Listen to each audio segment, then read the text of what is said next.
Robert Berdella, the curio merchant, art collector and confessed murderer, needed cash. Last summer he pleaded guilty to the slaying of Larry Pearson, a 20-year-old boarder he had taken in.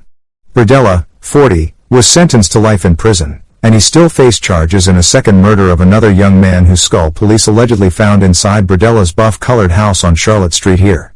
Naturally, Berdella's legal expenses were mounting every day, even as he languished in the Jackson County, Mo, jail. For the last several weeks, he has sued, engineered, manipulated, cajoled and hired people to help him stage a series of auctions offering his mind-boggling accumulation of about 2,000 rare antiquities, ordinary household goods and an uncountable assortment of egregious junk. "This is the largest collection of its kind I have ever seen," said Urban Blackman, the arts and antiques appraiser who compiled the catalog in time for a 2-weekend series of auctions last month. First, the rare pieces and furniture works would be auctioned. A week later, Berdella's vast stores of costume jewelry, household items and inventory from the store he used to own were to be auctioned.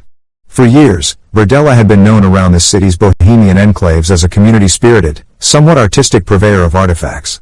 His little shop with skulls in the window, Bob's Bizarre Bazaar, anchored an informal indoor shopping mall/saloon/swap meet called the Old Westport Flea Market. In his nearby neighborhood, Hyde Park, Berdella led a campaign to rid the area of street crime. As a former chef at private clubs, he invariably brought the best-covered dishes to the block parties. The private side neighbors, however, had virtually no idea how Berdella spent his private moments.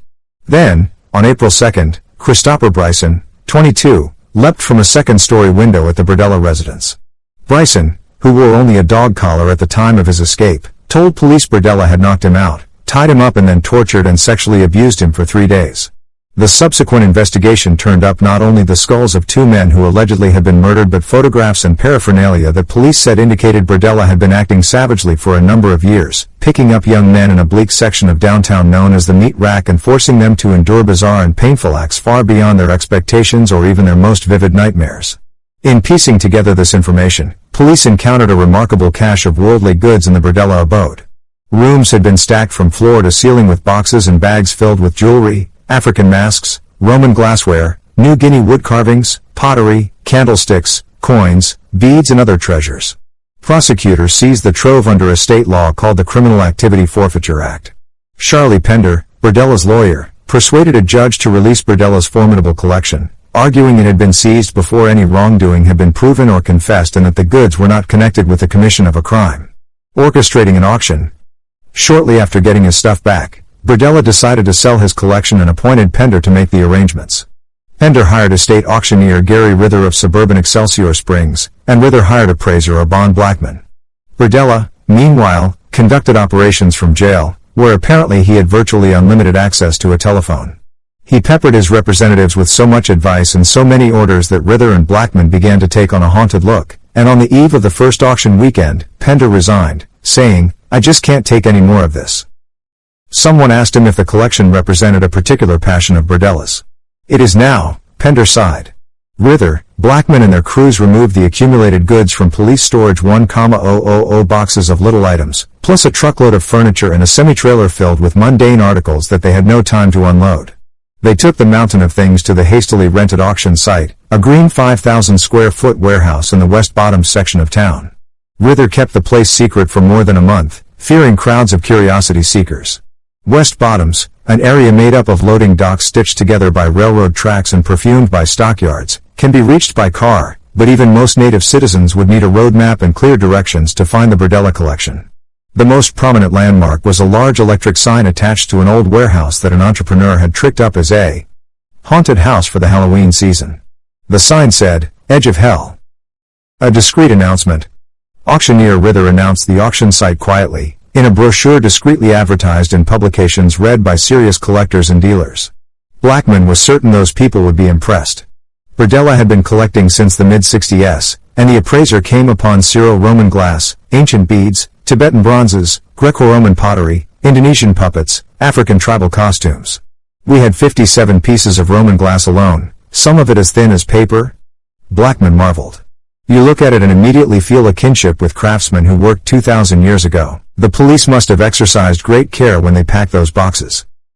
"A good many professionals and serious amateurs wanted to take a look," Blackman reported.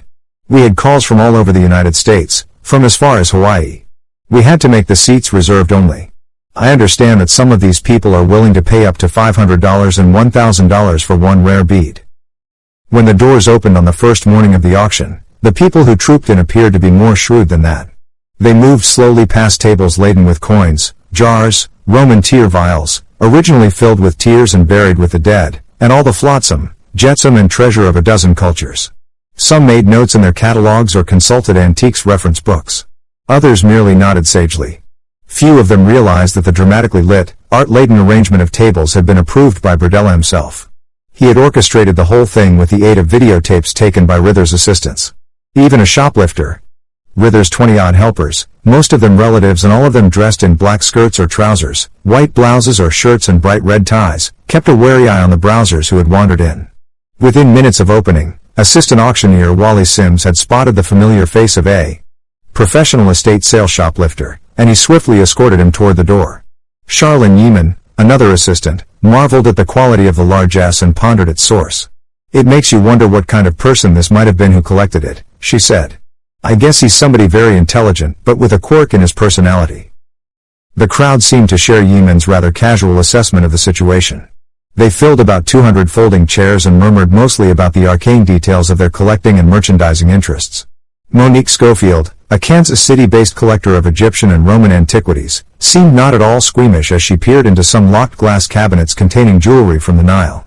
"What I find so difficult in understanding is that when you're in Egypt, you can't find any of this stuff to buy," she complained. "And yet they have a very good collection here." Faye, her husband, smiled.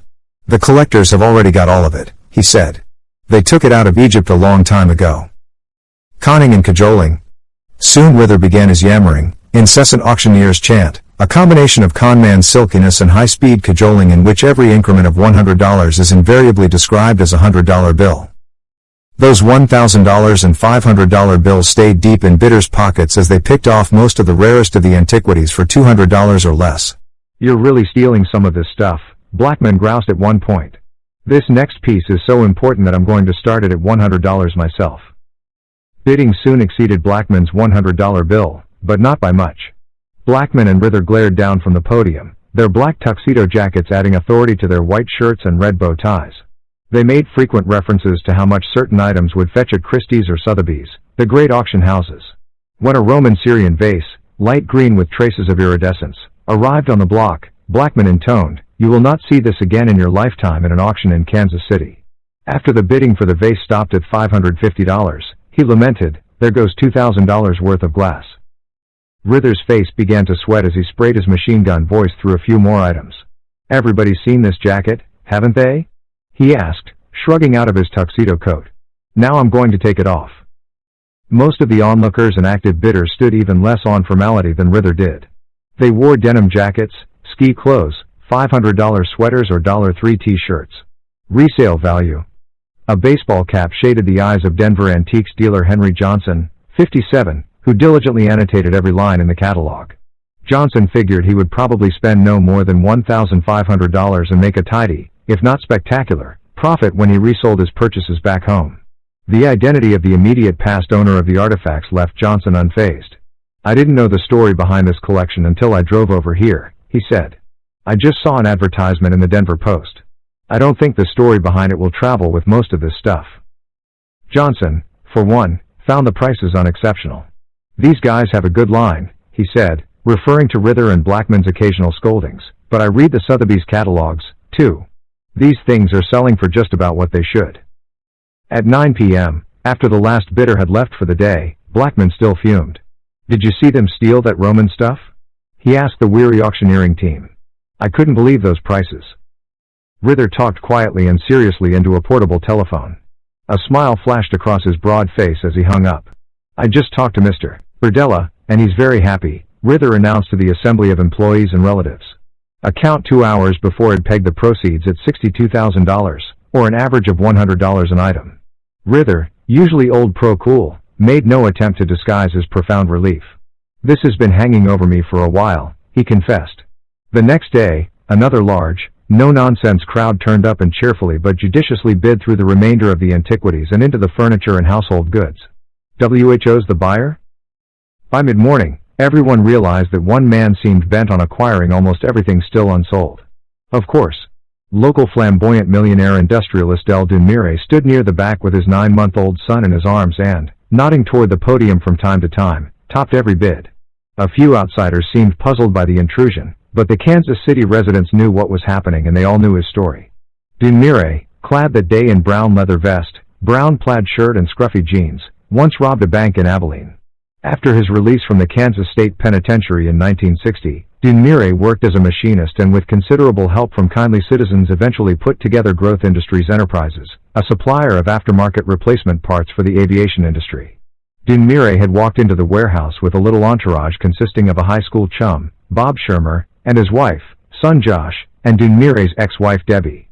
The Cognoscenti immediately recognized that the auction of the Robert Berdella collection had become a huge public event. Dunmire's presence confirmed it.